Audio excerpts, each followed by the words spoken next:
Would there be a time when the assassination attempt on President Traoré stops? This is the question on the minds of everyone concerned about the leader of Burkina Faso, because more than any current African leader, President Traoré has been subjected to the most assassination attempts. But the painful part is that the majority of the attempts were carried out by forces within Burkina Faso in collaboration with external forces. The recent assassination attempt is much worse because it was accompanied by a dark and sinister plot to destabilize Burkina Faso. However, one of Burkina Faso's dependable allies, Russia, has responded to the various attacks on Traoré, sending massive troops to the country. But how deep was the destabilization plot? Why does it keep happening? What is Russia's plan?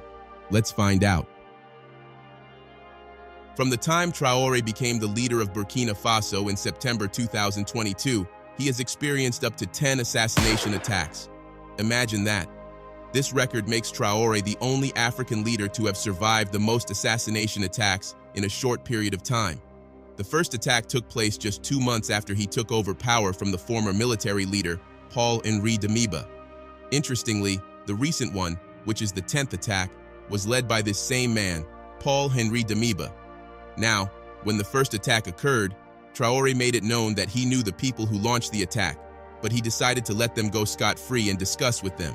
He also revealed that money was distributed to influence certain people to remove him from power, but he told them not to fall for it. Traoré's approach must have worked because no attack was carried out again till September 2023. It's not exactly clear what caused this attack, but it was the second time Traoré survived an assassination attempt. This time, however, Traoré didn't let the perpetrators go scot-free. He launched an investigation into the attack and discovered that 3 military soldiers were involved in the plot. They were subsequently arrested and charged with involvement in a military plot, breach of military orders, plotting against state security, criminal association, and endangerment. From the time this second attack occurred, Traoré has not had rest. It has been from one attack to the other. The third attempt occurred at the end of the same month, September, and between then and this year's September, Traoré has experienced 8 attempts to assassinate and overthrow him.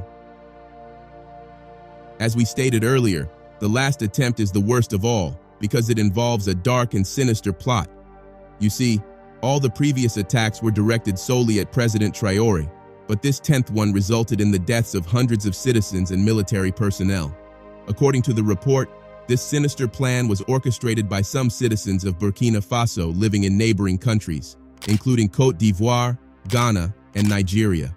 Speaking on the issue, the Minister of Burkinabe Security revealed that the people involved in orchestrating this plot include some Burkinabe civilians, military personnel, and former military officials, all of whom are supported by Western intelligence agencies. Civil society actors and economic operators in Burkina Faso were also involved in the plot. Now, as we said at the beginning of this video, the former military junta of Burkina Faso, Paul-Henri Damiba, who was ousted from power in September 2022, and several prominent figures in Burkina Faso, including former ministers, journalists, and a former member of parliament, were all implicated in the plot. Imagine the caliber of people involved in this destabilization plot.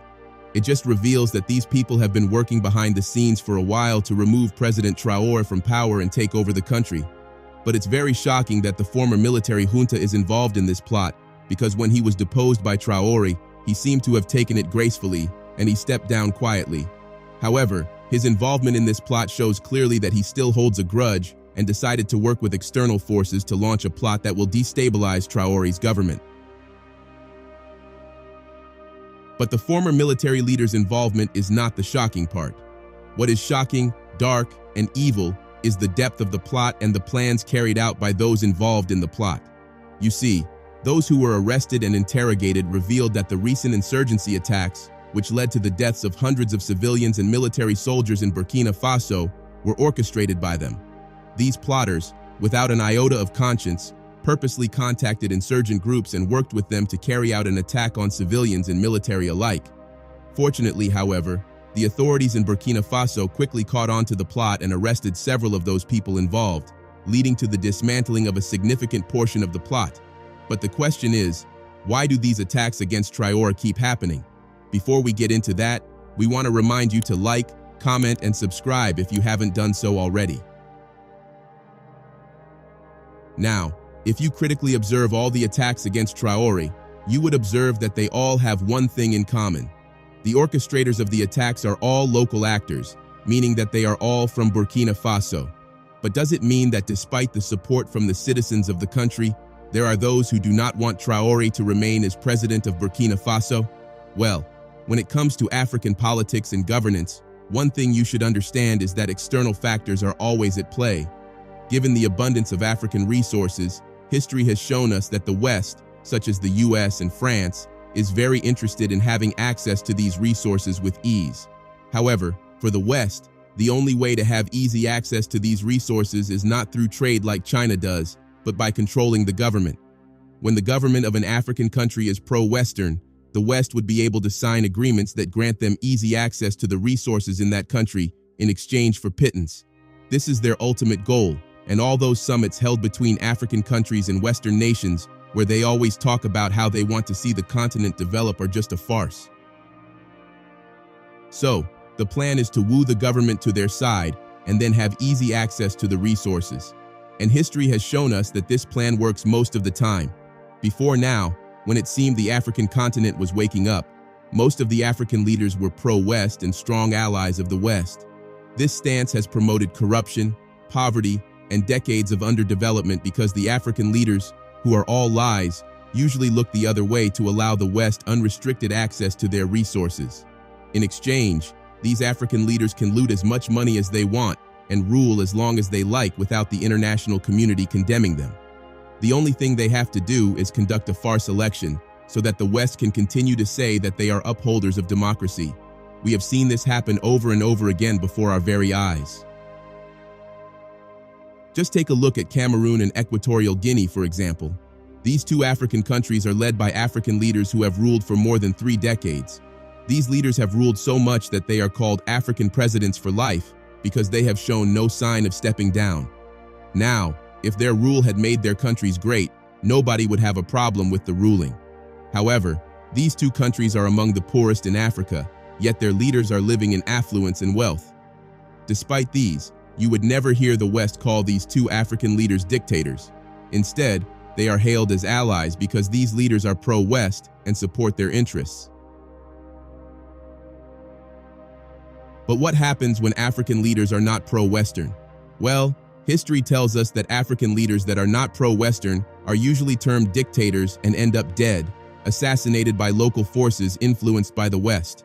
Thomas Sankara, Patrice Lumumba, Muammar Gaddafi, and a couple of others who refused to allow the West to influence them were all killed and called dictators and authoritarianism. And all of them were killed by people from their countries to create the notion that there is disunity and that not everybody is happy with their governance. This is the exact same thing that is happening with President Traoré. From the very beginning, President Traoré made it known that he was not pro-West, but pro-Burkina Faso, and since he stepped into power, he has stood by his stance. All his actions have been geared towards ensuring the complete sovereignty of Burkina Faso in every aspect, including military, economic, and political. His stance has made the West try different tactics to remove him from power, including sanctions, Western media, and coups. Western media always paint Traoré as an authoritative leader who is trying to use anti-French sentiments to remain in power for his own benefit.